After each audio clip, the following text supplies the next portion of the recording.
I'm James Stevens, and this is your Hope in the Fight News Retrospective.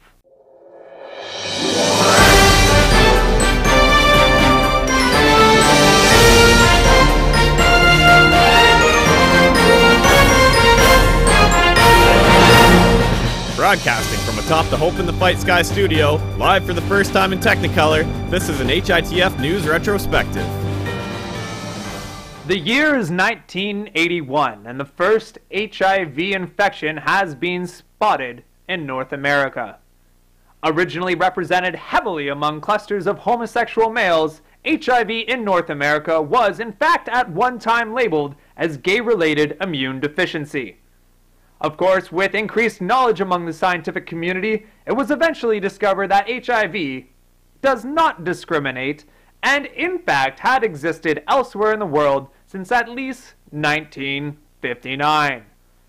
However, the misleading moniker, coupled with a general lack of public knowledge of HIV, resulted in the creation of stigmas which can still be seen and heard today. Now, we here at Hope in the Fight care about two things: education, engagement, and the news. In the interest of these two objectives, the following educational experiment has been established using modern paintball technology. It's our hope that you join us in this social experiment and maybe that you learn a thing or two about HIV. The scene. A small number of HIV-positive individuals have been identified. These individuals are armed with limited ammo, paintball ammunition, I might remind you, and are attempting to recruit the general population to Team HIV positive. The general population begins, of course, with no knowledge of HIV and are therefore quite vulnerable.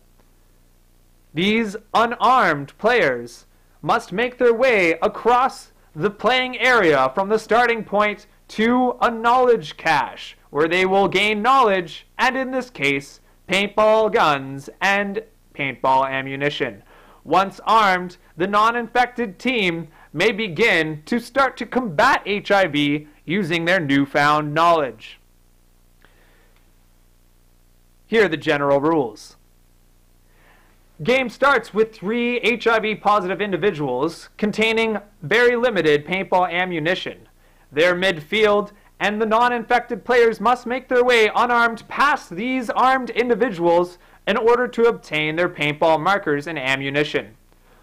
Once armed, the non-infected players may begin to hunt down and combat HIV.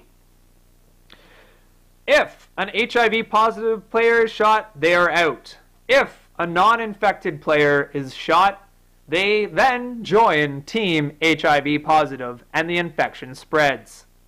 The game ends when everybody is either on Team HIV-positive or if the non-infected general population manages to combat HIV entirely using their knowledge and their paintball guns.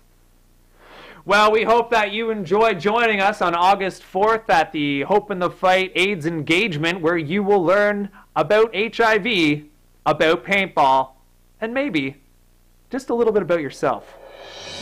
I'm James Stevens, and this has been your Hope in the Fight News Retrospective.